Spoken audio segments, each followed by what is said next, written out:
నేనున్నానంటూ ధైర్యం ఇచ్చిన ఆ కుకట్పల్లి ఎమ్మెల్యే గౌరవనీయులు మాధవరం కృష్ణారావు గారు, గౌరవనీయులైన కార్పొరేటర్లు సోదరి శ్రీమతి రోజా రంగారావు గారు, సోదరి శ్రీమతి సింధు ఆదర్శ్ రెడ్డి గారు, గౌరవనీయులు మరి కొంత కుకట్పల్లి కొంత శేర్లింగపల్లిలో తన డివిజన్ పెట్టుకున్న గౌరవనీయులు కుకట్పల్లి కార్పొరేటర్ జూపల్లి గారు, గౌరవనీయులు మాజీ కార్పొరేటర్ సోదరులు సాయిబాబా గారు, గౌరవనీయులు తమ్ముడు యువకుడు ఉత్సాహవంతుడు రవీందర్ యాదవ్ గారు, అదేవిధంగా ఇద్దరు రవీందర్ యాదవ్ ఉన్నారు, ఆరమైన రవీందర్ యాదవ్ గారు, అట్లాగే మా తమ్ముడు రవీందర్ యాదవ్ గారు కూడా ఉన్నారు, అట్లాగే మా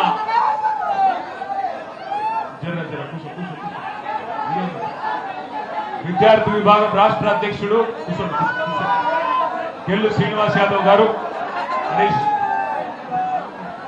కెల్లు శ్రీనివాస్ యాదవ్ గారు, వేదిక పైన ఉన్న వివిధ డివిజన్ల పార్టీ అధ్యక్షులు, వేదిక మీద ఉన్న సీనియర్ నాయకులందరికీ, మహిళా నాయకురాళ్ళకి, ఎవరెవరి పేర్లు అయితే చెప్తలేనో వాళ్ళు మనసులోనే తిట్టుకోవాలి, బయటికి తిట్టుకోవద్దు అని కోరుతూ, అట్లాగే వేదిక ముందున్న మా అన్నదమ్ములకి, ఆడబిడ్డలకి, అట్లాగే మా పత్రికా మిత్రులకి పేరు పేరున ఈరోజు ఇదే ఉన్నది బాధ. Okay okay okay right right right okay okay ఈ జోష్ అంతా చూపెట్టాల్సింది ఎలక్షన్లకు, ఇక్కడ కాదు. ఎలక్షన్లు చూపెట్టాలి జోష్ తప్ప ఇక్కడ ఈయన పేరు చెప్పు ఆయన పేరు చెప్పు వాటితోనే కాదు. పేరు పేరున ఎమ్మెల్యే, మీరు గెలిపించిన ఎమ్మెల్యే పార్టీని వదిలిపెట్టిపోయినా అన్నా మేమున్నాం, కేసీఆర్ నాయకత్వంతోనే మేము ఉంటామని చెప్పి వచ్చిన మీ అందరికీ నా శిరస్సు వచ్చి హృదయపూర్వకంగా ధన్యవాదాలు తెలియజేస్తాను. గెలిపించింది మీరు, కష్టపడ్డది మీరు. మాట్లాడండి ప్లీజ్ మాట్లాడండి. గెలిపించింది మీరు, కష్టపడ్డది మీరు. వేల మంది కష్టపడితే ఒక్కరు ఎమ్మెల్యే అవుతారు. అట్లాగే కేసీఆర్ గారి నాయకత్వంలో 10 ఏళ్లలో హైదరాబాద్ మహానగరంలో ఒకవైపు అభివృద్ధి, మరొక వైపు సంక్షేమ కార్యక్రమాలను బ్రహ్మాండంగా చేసుకుంటూ మనం ముందుకు సాగినాం. 2014లో ఆనాడు కూర్చోండి అమ్మా, డిస్టర్బ్ చేయకండి, కూర్చోండి మధ్యలో. తమ్ముడు కూర్చోండి బయట जाओ जरा, बैठ जाओ, मुंगड़ కూర్చో अरे बैठ जाओ भाई, क्या कर रहे हो, बैठ जाओ बैठो आराम से बैठो. మీరు కూడా కూర్చోండి ప్లీజ్, కూర్చోండి. వెనకాల కూర్చున్న వాళ్ళు గడ్డ కూర్చోండి, మీరు పక్కన జరగండి, కూర్చోండి లేదా పక్కన జరగండి, కూర్చోండి లేదా పక్కన జరగండి, కూర్చోండి తమ్మి. 2014లో ఆనాడు తెలంగాణ రాష్ట్రం వచ్చిన తర్వాత పెద్దలు కేసీఆర్ గారి నాయకత్వాన్ని రాష్ట్ర ప్రజలు సంపూర్ణంగా ఆశీర్వదించి, మీరు రాష్ట్రాన్ని సాధించిన నాయకుడు, మీ చేతుల్లోనైతేనే రాష్ట్రం భద్రంగా ఉంటుందని చెప్పి ఆనాడు కేసీఆర్ గారిని ముఖ్యమంత్రిగా చేయడానికే ప్రజలు తీర్పునియడం జరిగింది. కానీ గ్రేటర్ హైదరాబాద్లో ఆ రోజు మనకిద్దరే ఎమ్మెల్యేలు ఉండే. ఒకరు పద్మారావు గారు, మరొకరు మల్కాజ్గిరిలో కనకారెడ్డి గారు. కానీ హైదరాబాద్ ప్రజలు ఎంత గొప్పవారంటే, ఎన్నిక అయిన తర్వాత, తెలంగాణ రాష్ట్రం ఏర్పడిన తర్వాత, కేసీఆర్ గారు ముఖ్యమంత్రిగా బాధ్యతలు స్వీకరించిన తర్వాత కేవలం 6 నెలల్లోనే కరెంటు సమస్యను పరిష్కారం చేసి, అప్పటిదాకా ఇంటింటా ఉన్న ఇన్వర్టర్లు, ప్రతి అపార్ట్మెంట్ లో ఉండే జనరేటర్లు, ప్రతి జిరాక్స్ సెంటర్లో కూడా కనబడే మరి ఇన్వర్టర్లు అన్నింటినీ కూడా మాయం చేసి 6 నెలల్లోనే కరెంటు సమస్య పరిష్కారం చేసి, ఆంధ్ర తెలంగాణ కాదు, హైదరాబాద్ అంటే మొత్తం మినీ భారతదేశం. ఇక్కడ లేని వాళ్ళు ఎవరు లేరు. ఆంధ్ర నుండి ఉన్నారు, తెలంగాణ నుండి ఉన్నారు, కర్ణాటక నుండి ఉన్నారు, పంజాబ్, గుజరాత్ అన్ని రాష్ట్రాల నుండి కూడా ఇక్కడికి వచ్చి ప్రజలు స్థిరపడ్డ వాళ్ళు ఉన్నారు. కాబట్టి మినీ భారతదేశం లాంటి హైదరాబాద్, అందులో ముఖ్యంగా మినీ భారతదేశం లాంటి శేర్లింగంపల్లి నియోజకవర్గంలో ఎక్కడ ఒక చిన్న పంచాయతీ లేకుండా మరి బ్రహ్మాండంగా ప్రభుత్వాన్ని శాంతి భద్రతల సమస్య అనే సమస్యలే లేకుండా నడిపినందుకు కరెక్ట్ గా 10-11 నెలల్లోనే రాష్ట్రం ఏర్పడిన తర్వాత 10-11 నెలల్లోనే గ్రేటర్ హైదరాబాద్ ఎలక్షన్ వస్తే అప్పటిదాకా ఇద్దరే ఎమ్మెల్యేలు ఉన్న టీఆర్ఎస్ పార్టీకి 100 కార్పొరేటర్ సీట్లు ఇచ్చింది. ఆ రోజు 2015లో అన్నిటికన్నీ కార్పొరేటర్లు గెలిచినప్పుడు ఎమ్మెల్యే గారు మనకు లేరు. గెలిచిన తర్వాత ఎమ్మెల్యే గారు మనతో పాటు ఇచ్చినాం. ఎమ్మెల్యే గారు మనతో పాటు చేరితే మనం కూడా ఆయన గౌరవించి మళ్ళీ 2018లో ఆయనకే టికెట్ ఇచ్చి గెలిపించుకున్నాం. 2018 ఎన్నికల తర్వాత ప్రభుత్వం వచ్చిన తర్వాత మీ శేర్లింగంపల్లి ఎమ్మెల్యే గారికి ఆనాడు క్యాబినెట్ ర్యాంక్ తో సమానమైన ప్రభుత్వ విప్పు పదవి కూడా ఇచ్చి గౌరవించింది పెద్దలు కేసీఆర్ గారు. కేవలం ఆయన ఒక్కడికే పదవి కూడా కాదు, 10 ఏళ్లలో హైదరాబాద్ మహానగరంలో అందులో ముఖ్యంగా శేర్లింగంపల్లి నియోజకవర్గంలో ఎన్ని అభివృద్ధి కార్యక్రమాలు జరిగినాయో ఒక్కసారి గుర్తు చేసుకోమని చెప్పి ఇవాళ మీరు ఏ సినిమాకి పోయినా ఏ వీడియో హైదరాబాద్ చూసినా అందులో కనబడే హైదరాబాద్ మహానగరం ఒక దుర్గం చెరువు బ్రిడ్జ్ గాని అండర్ పాస్ గాని అన్ని కూడా ఉన్నది మీ శేర్లింగంపల్లి నియోజకవర్గంలో మాట నేను మీకు గుర్తు చేస్తా ఉన్నాను. ఏ సినిమా చూసినా తెలుగు సినిమా అందులో ఖచ్చితంగా కనబడేది మీ శేర్లింగంపల్లి నియోజకవర్గం. నేను చెప్పేది కరెక్టా కాదా? శేర్లింగంపల్లి అంటే అభివృద్ధికి నమూనాగా మారింది. శేర్లింగంపల్లి నియోజకవర్గం అంటే మొత్తం హైదరాబాద్ నగరంలో జరిగిన అభివృద్ధికి ఒక మచ్చు తునకగా, ఒక ఉదాహరణగా మిగతా అన్ని ప్రాంతాల్లో కూడా చెప్పుకునే విధంగా 9,500 కోట్ల రూపాయలతో, ఒకటి కాదు రెండు కాదు, ఒక్క నియోజకవర్గంలో 9,500 కోట్ల రూపాయలతో అభివృద్ధి సంక్షేమ కార్యక్రమాలు కేసీఆర్ గారి నాయకత్వంలో మనం చేసుకున్నాం. ఫ్లైఓవర్లు కట్టుకున్నాం, బ్రిడ్జిలు కట్టుకున్నాం, అండర్ పాస్లు కట్టుకున్నాం, లింక్ రోడ్లు వేసుకున్నాం, సివరేజ్ ట్రీట్మెంట్ ప్లాంట్లు కట్టుకున్నాం, మోరీలు కట్టుకున్నాం, నీళ్లు లేని కాడ నీళ్లు ఇచ్చుకున్నాం, కొత్త వాటర్ ట్యాంకులు కట్టుకున్నాం. పేదవారిని కడుపులో పెట్టుకుని చూసుకునే విధంగా 20,000 లీటర్ల వరకు మంచినీటికి మీరు బిల్లు కట్టే అవసరం లేకుండా బ్రహ్మాండంగా ఫ్రీగా మంచినీళ్ళు కూడా ఇచ్చింది కేసీఆర్ ప్రభుత్వం. అట్లాగే ఇవాళ ఈరోజు కాంగ్రెస్ ప్రభుత్వం వచ్చినాక ఏం చేసింది అనేది తర్వాత విషయం. కానీ కేసీఆర్ ప్రభుత్వంలో పేదలు ఎక్కడైనా ప్రభుత్వ భూముల్లో తెలుసో తెలియకో ఒక గుడిసె వేసుకుంటే, ఒక చిన్న గూడు కట్టుకుంటే 1,00,000 మంది పేదవారికి పట్టాలిచ్చి వారిని కడుపులో పెట్టుకొని చూసుకున్నది కేసీఆర్ ప్రభుత్వం. జీవో నంబర్ 58 ద్వారా, జీవో నంబర్ 59 ద్వారా కడుపులో పెట్టుకొని చూసుకున్నది పేదవారిని కేసీఆర్ ప్రభుత్వం. 200 రూపాయల పెన్షన్ ఉంటే దాన్ని 2,000 రూపాయలు చేసుకున్నాం. అట్లాగే ఎన్నో సంక్షేమ కార్యక్రమాలు. పేదింటి ఆడబిడ్డ పెళ్లి చేసుకుంటే 1,00,000 రూపాయలు మరి కళ్యాణ లక్ష్మి పేరుతో, షాదీ ముబారక్ పేరుతో. సర్కారు దవాఖానకు పోయి ప్రసూతి అయితే కేసీఆర్ కిట్టు పేరుతో ఆ బిడ్డకు మరి పుట్టిన తల్లికి సౌలత్. అట్లాగే ఆడబిడ్డ పుడితే 13,000, మగ పిల్లోడు పుడితే 12,000. ఎన్నడూ కూడా కులం మతం పేరు మీద రాజకీయం చేయలేదు, ప్రాంతం పేరు మీద రాజకీయం చేయలేదు కేసీఆర్ ప్రభుత్వం. ఏం చేసినాం మనం అన్నాడు? ఆడపిల్లలుంటే దసరా బతుకమ్మ వస్తే హిందూ స్త్రీలైతే, హిందూ ఆడబిడ్డలైతే వారికి బతుకమ్మకు ఒక కానుక, బతుకమ్మ చీర రూపంలో ఉండేది. అదే ముస్లిం పేదలైతే రంజాన్ తోఫా వచ్చేది మీ ఇంటికే. అట్లాగే క్రిస్టియన్స్ అయితే క్రిస్మస్ గిఫ్ట్ వచ్చేది.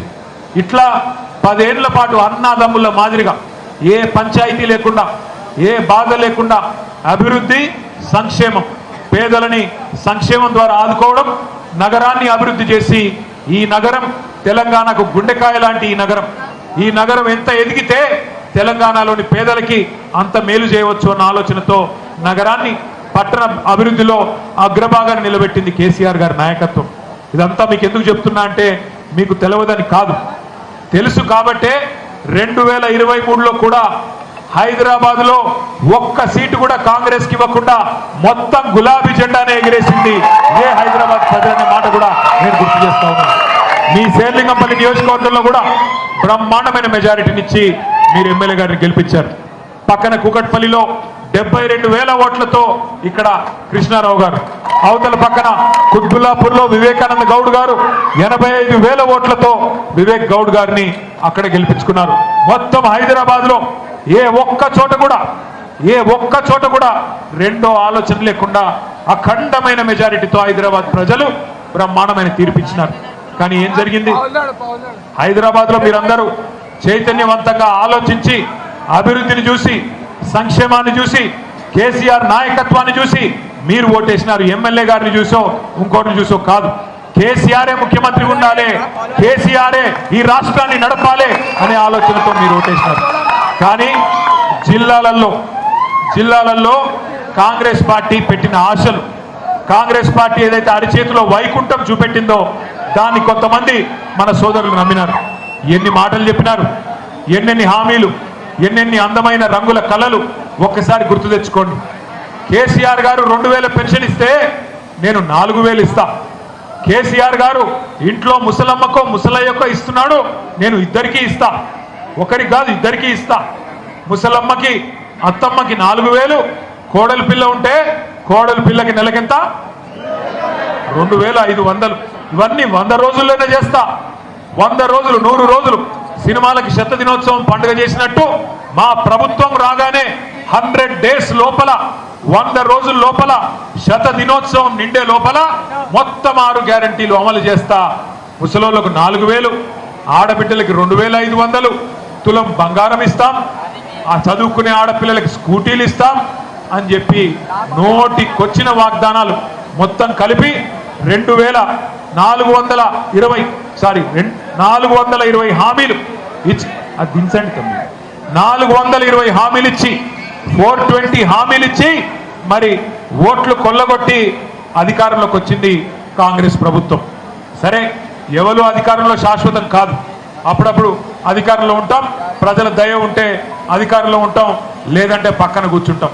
మరి మేము కూడా అనుకున్నాం 6 నెలలు ఏం మాట్లాడొద్దు, పెద్దలు కేసీఆర్ గారు చెప్పినారు. 6 నెలలు కాదు, అవసరమైతే కొత్త ప్రభుత్వానికి సంవత్సరం పాటు మీరేమి నోరు మెదపకుండా నిర్మాణాత్మకంగా, కన్స్ట్రక్టివ్గా వాళ్ళకు మద్దతు ఇవ్వండి, ఎక్కడ పొరపాటు మాటలు మాట్లాడకండి అని కూడా కేసీఆర్ గారు మాకు చెప్పినారు. ఆయన చెప్పినట్టుగానే మేము ఒక్క మాట కూడా మాట్లాడలేదు. కానీ వాళ్ళు మొదటి రోజు నుండే ఆడరాక, అదే హిందీలో సామెత ఉంటుంది, నాచిన ఆయే ఆంగన్ తేడా అని, అంటే ముఖం బాగాలేక అద్దం పగలగొట్టుకున్నట్టు వాళ్ళకి పరిపాలన చేతగాక, ప్రభుత్వాన్ని నడిపే సమర్థత లేక ఇవాళ కేసీఆర్ గారి మీద నిందాలు మోపి కేసీఆర్ గారిని బదనాం చేసి హామీలు అమలు చేయకుండా ఎగ్గొట్టే ప్రయత్నం చేస్తూ ఉన్నారు. మాట్లాడితే ఒకటే మాట, కింద ఉండే కాంగ్రెస్ కార్యకర్త నుండి మరి ముఖ్యమంత్రి దాకా ఒకటే మాట, ఒకటే డైలాగ్, అప్పుల పాలైపోయింది రాష్ట్రం, అప్పుల పాలైపోయింది. నేను ఒక్క మాట అడుగుతా ఉన్నా, మిమ్మల్ని ఆలోచించమని కోరుతా ఉన్నా. మనందరికీ గుర్తుంది, ఎక్కువ రోజులు ఏం కాలేదు, సరిగ్గా 5 ఏళ్ల కిందట ఇదే హైదరాబాద్లో, ఇదే తెలంగాణలో, మన భారతదేశంలో, అట్లాగే ప్రపంచమంతా కరోనా వ్యాధి వచ్చింది. గుర్తుందా? అందరం కూడా ఎన్నడూ ఊహించలేదు మనం. కరోనా వస్తే మూతికి బట్ట కట్టుకొని, ఇంటికి గొల్లెం పెట్టుకొని, ఎవరి ఇంట్లో వాళ్ళు పని లేకుండా, ఇంకోటి ఏం లేకుండా బతికితే చాలు, ప్రాణాలు దక్కితే చాలన్నట్టు ఎవరి ఇంట్లో వాళ్ళు ఉండే పరిస్థితి వస్తుందని పొరపాటును కూడా అనుకోలేదు. దగ్గర 1 సంవత్సరం మొత్తం కరోనా వల్ల ప్రభుత్వానికి ₹1 కూడా ఆదాయం లేకుండా 0 ఆదాయంతో ఆనాడు కేసీఆర్ గారి ప్రభుత్వం ఉన్నప్పుడు గుండు 0 అయింది ఆదాయం మొత్తం కరోనా వల్ల. కానీ నేను అడుగుతా ఉన్నా, ఒక్కసారి గుర్తు తెచ్చుకోండి, కరోనాలో మనం రోడ్లు వేసుకున్నామా లేదా? మీ శేర్లింగపల్లిలో వేసుకున్నామా, వేసుకోలేదా? లింక్ రోడ్లు పడ్డాయా? ఫ్లైఓవర్లు కట్టుకున్నామా? అండర్ పాస్లు కట్టుకున్నామా? బ్రిడ్జిలు కట్టుకున్నామా? కరోనాలో కళ్యాణ లక్ష్మి వచ్చిందా, రాలేదా? కరోనాలో పెన్షన్లు వచ్చినాయా, రాలేదా? కరోనాలో ఆ రోజు కూడా రైతు బంధు పడ్డదా, పడలేదా? అంటే నేను అడిగేది ఒకటే, మరి ₹1 ఆదాయం లేకపోయినా కేసీఆర్ ముఖ్యమంత్రిగా ఉన్నప్పుడు రైతులకు రైతు బంధు ఆగలేదు, హైదరాబాద్ లో బ్రిడ్జ్ లాగలేదు, మంచినీళ్ళు లాగలేదు, రోడ్ల నిర్మాణం ఆగలేదు.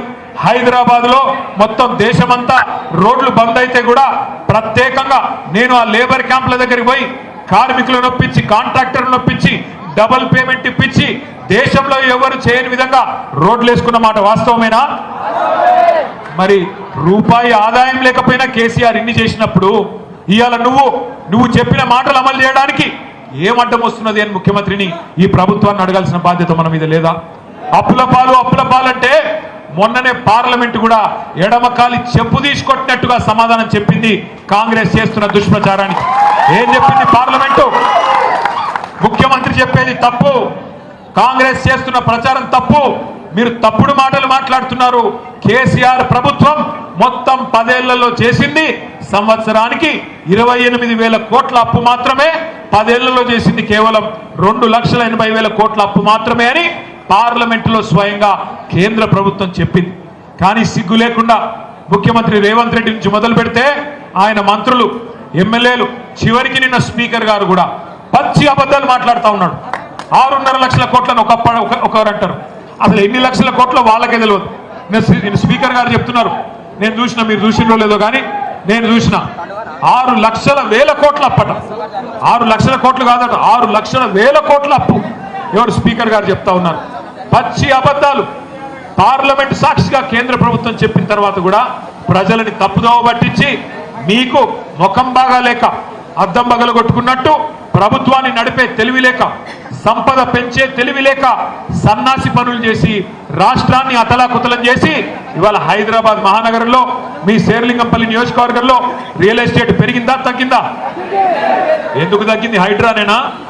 నిన్న నేను చూసిన ఒక పంతులు గారు పోయి అక్కడ హైడ్రా కమిషనర్కి చెప్తా ఉన్నాడు, హైడ్రాయ నమః, మొత్తం సంకనాకిపోయింది హైదరాబాద్ నమః అని చెప్పి నేను ఒక పంతులు గారు పోయి మంత్రాలు చదువుతా ఉన్నాడు.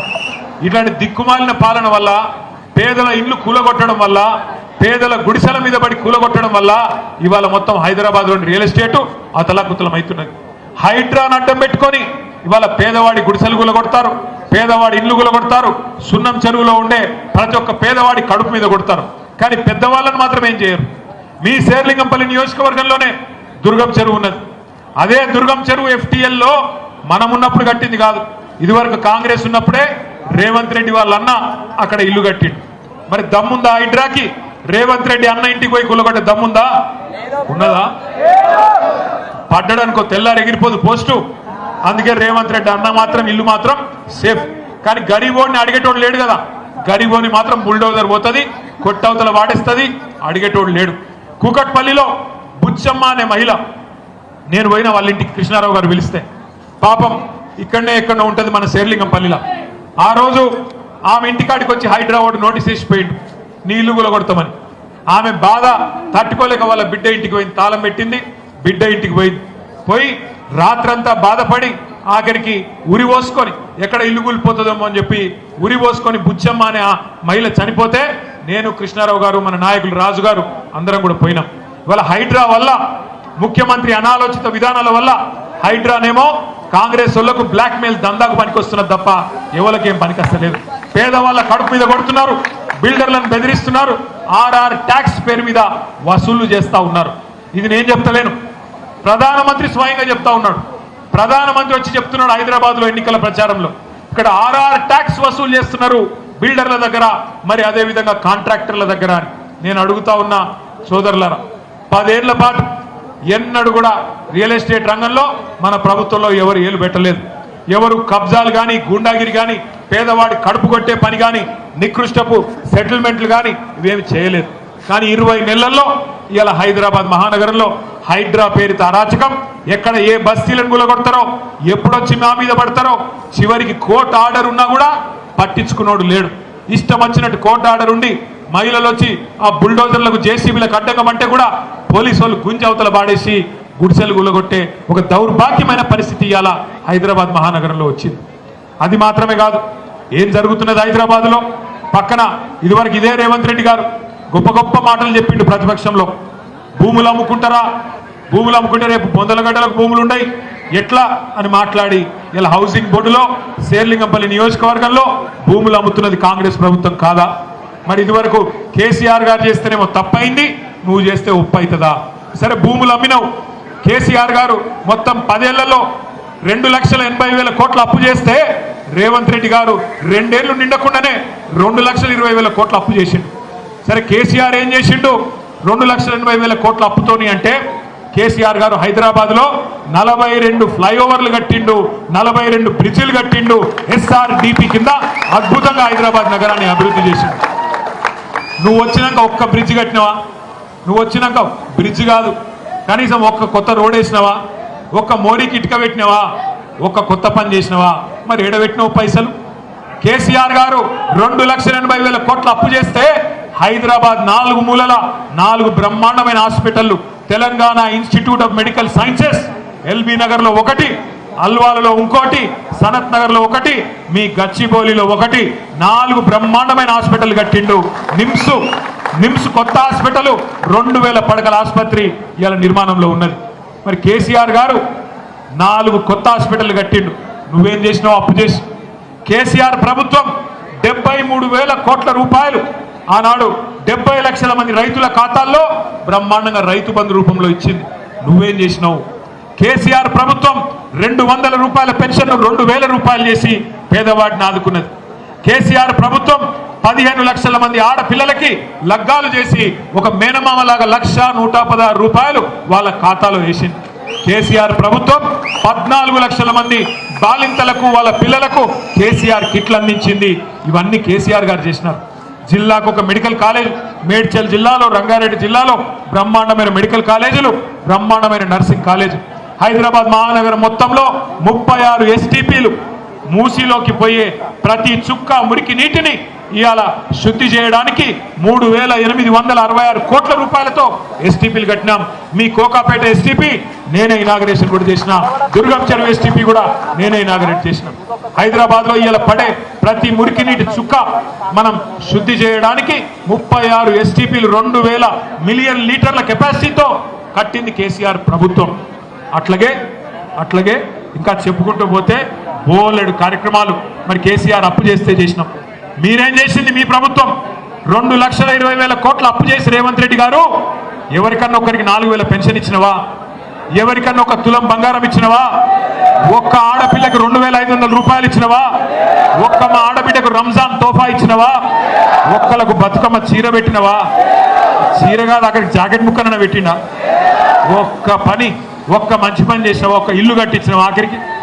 మరి కేసీఆర్ 1,00,000 డబుల్ బెడ్రూమ్ ఇల్లు కట్టిన హైదరాబాద్లో, నువ్వు ఒక్కటి కట్టినావా కొత్తగా?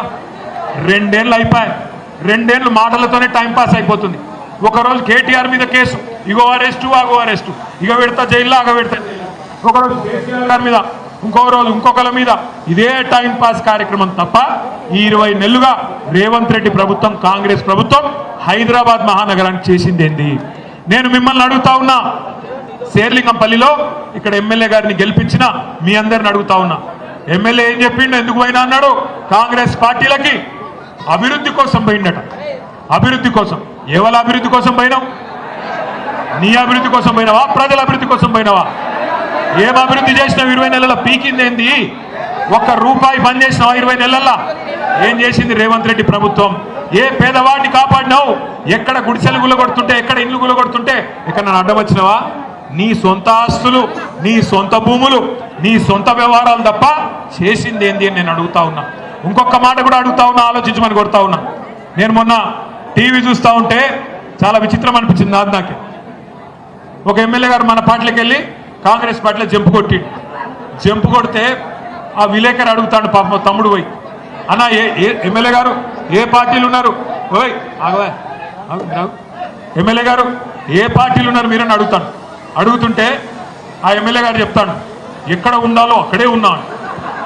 ఎట్లుంటుందంటే కథ ఎట్లుంటుందంటే, ఇప్పుడు మీ అందరికీ పిల్లగాళ్ళు ఉంటారు ఇంట్లో, పిల్లగాడు లేకపోతే సాయంత్రం ఏటో దోస్తు ఇంటికి పోయిండు, ఆయన రాత్రి 10 అవుతాను, ఫోన్ చేసి కొడుకుకు, అరే ఎక్కడున్నారో ఇంకా రాకపోతే అంటే, నేను ఎక్కడ ఉండాలనో అక్కడే ఉన్నా అన్నాడు అనుకో, మీకు ఏమనిపిస్తుంది? దౌడ మీకు ఒకటి తప్పబుద్ధి కాదు. ఇలా మీ ఎమ్మెల్యే కథ కూడా గట్లే ఉంది, ఎక్కడ ఉండాలో అక్కడే ఉన్నాడు. అంత అతి తెలివి ఎందుకు? ధైర్యం లేదా? సరిపోతలేదా? ఎందుకు? బై ఎలక్షన్ వస్తుంది, మరి రేపు పార్టీ మారిన పార్టీ ఫిరాయింపు మీద సుప్రీంకోర్టు ఇప్పటికే 4 దొబ్బులు దొబ్బింది. ఎక్కడ బై ఎలక్షన్ వస్తుందని భయమా? మరి నిజంగానే నీ రేవంత్ రెడ్డి పీకి పందిరేస్తే, నిజంగానే నీ కాంగ్రెస్ ప్రభుత్వం చాలా గొప్పగా పనిచేస్తే తెచ్చుకో టికెట్, రా శేర్లింగంపల్లి నియోజకవర్గంలో కొట్లాడు, ఎవరు గెలుస్తారో చూద్దామని చెప్పిన నిజంగానే కాంగ్రెస్ ప్రభుత్వం బీఆర్ఎస్ ప్రభుత్వం కంటే గొప్పగా పనిచేస్తే నిజంగానే నీ 6 గ్యారెంటీలు అమలైపోతే నిజంగానే మొత్తం సుభిక్షమైపోతే హైదరాబాద్ మహానగరం పేదలందరూ సంతోషంగా ఉంటే దా తెలుసుకుందాం దా 10 మందితో రాజీనామా పెట్టి ఎవలేందో దూద్ కా దూద్ పానీ కా పానీ రాజుకి చూసుకుంటే అయిపోతుంది రేవంత్ రెడ్డి కేసీఆర్ ప్రజలు డిసైడ్ చేస్తారు అంతేనా ఒకటి మాత్రం పక్క తెలంగాణలో సామెత ఉంది పొట్టోడిని ఎత్తి పొడుగోడు కొడితే పొడుగోడిని ఎత్తి పోషమ్మ కొడుతుంది పొట్టోడిని ఎత్తి పొడుగోడు కొడితే పొడుగోడిని ఎత్తి పోషమ్మ కొడుతుంది అంటే దేవుడు ఉంటాడు చూస్తాడు ఇట్లా లుచ్చా పనులు చేసే ఏ నాయకుడినైనా బరాబర్ మడత పెట్టి కొట్టే రోజులు తప్పకుండా వస్తాయి నేను మిమ్మల్ని కోరేది ఒకటే ఇవాళ మీ ఎమ్మెల్యే పోయినా మీ ఎమ్మెల్యే పార్టీ మారినా పార్టీకి ద్రోహం చేసినా తల్లి పాలు దాగి రొమ్ము గుద్దినా మీరు మాత్రం ధైర్యంగా నిలబడ్డందుకు గట్టిగా ఒకసారి చప్పట్లతో మన వాళ్ళందరికీ అభినందనలు చెప్పాలని చెప్పి నేను కోరుతా ఉన్నాను నీ ధైర్యం మామూలు ధైర్యం కాదు నాకు నమ్మకం ఉంది ఆనాడు 2014లో మనకు ఎమ్మెల్యే లేడు కానీ కార్పొరేటర్ ఎలక్షన్లు వస్తే 11 డివిజన్లలో గులాబీ జెండాను ఎగరేసినాం రేపు కూడా ఎమ్మెల్యే ఎలక్షన్ కి వస్తే సుప్రీంకోర్టు మొట్టికాయలు వేస్తున్నది కాబట్టి స్పీకర్ గారికి తప్పదు కాబట్టి ఉప ఎన్నికలు ఎట్లాగ వస్తాయి 3 నెలల ఎక్కువ రోజులు తప్పించుకోలేరు ఎందుకంటే ఏదో ఒకటి చెప్పాలి ఏ పార్టీలు ఉన్నవా అంటే ఇలా చెప్పే పరిస్థితి లేదు నిన్న ఒక ఆయన చెప్తున్నాడు నేను టీఆర్ఎస్ పార్టీలోనే ఉన్నా అంటున్నాడు కార్యకర్తల సమావేశం జరుగుతున్నది ఈయన ఎందుకు రాలే వచ్చే ధైర్యం ఉందా మరి ఈ సన్నాసులు తేల్చుకోవాలి వీళ్ళు ఇప్పుడు 2 లింగాలు ఉంటాయి అయితే పురుషలింగం లేకపోతే స్త్రీలింగం టీఆర్ఎస్ ఉన్నా అని చెప్పు అంతేగాని అటు కాకుండా ఇటు కాకుండా 7 ఉండాలనో గాడినే ఉన్నా అంటే నిన్ను ఏమనుకోవాలో గదే అనుకుంటారు మరి అర్థమైందా నేను చెప్పింది రేవంత్ రెడ్డికి నేను చెప్తా ఉన్నా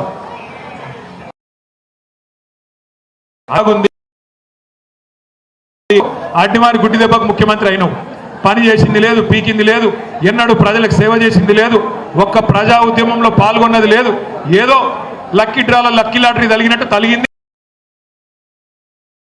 పని చేయి ప్రజలకు వచ్చే పని చేయి లేకపోతే ఒకటే జరుగుతుంది గుర్తుపెట్టుకో బై ఎలక్షన్స్ వస్తున్నాయి అప్పుడు బై ఎలక్షన్స్ వస్తే కాంగ్రెస్ కు బై ఎలక్షన్ అయితే తప్ప ఈ బై ఎలక్షన్ ఇంకోటి కానే కాదు బై చెప్పే ఎలక్షన్ అయితే కాంగ్రెస్ కు టాటా బై చెప్పి ఇక చాలు ఈ దరిద్రం అని చెప్పి ఎలగొట్టే రోజులు దగ్గరలో ఉన్నాయి మీ అందరినీ నేను ఒకటే కొడతా ఉన్నా మనం ఎట్లాగో ఇప్పుడు కార్పొరేటర్ ఎలక్షన్ ఇంకో 6 నెలల్లో ఎదుర్కోవాల్సి ఉంటుంది బై ఎలక్షన్ కూడా వస్తుంది ఉప ఎన్నిక కూడా శేర్లింగంపల్లిలో మనందరం కలిసికట్టుగా ఎదుర్కొందాం కానీ నువ్వు గొప్ప నేను గొప్ప అంటే నడవదు ఇప్పుడు తిరిగి ఈ రాష్ట్రాన్ని మళ్ళీ పట్టి మీద పెట్టాలి బండి మీద ట్రాక్ మీదకి ఎక్కియాలంటే కేసీఆర్ గారి నాయకత్వం ఖచ్చితంగా ఈ రాష్ట్రానికి అవసరం గులాబీ జెండానే తెలంగాణకు శ్రీరామ రక్ష ఎవడెవడో ఏదో మాట్లాడుతుంటాడు నేను మొన్న చూసిన ఎవడో ఒక సన్నాసి మాట్లాడుతున్నాడు టీఆర్ఎస్ పోయటం కింద కలిసిపోతుందట మాకేం పిచ్చిలేసింది ఎన్నో కలుపుతందుకు నేను ఒక మాట స్పష్టంగా చెప్తా ఉన్నా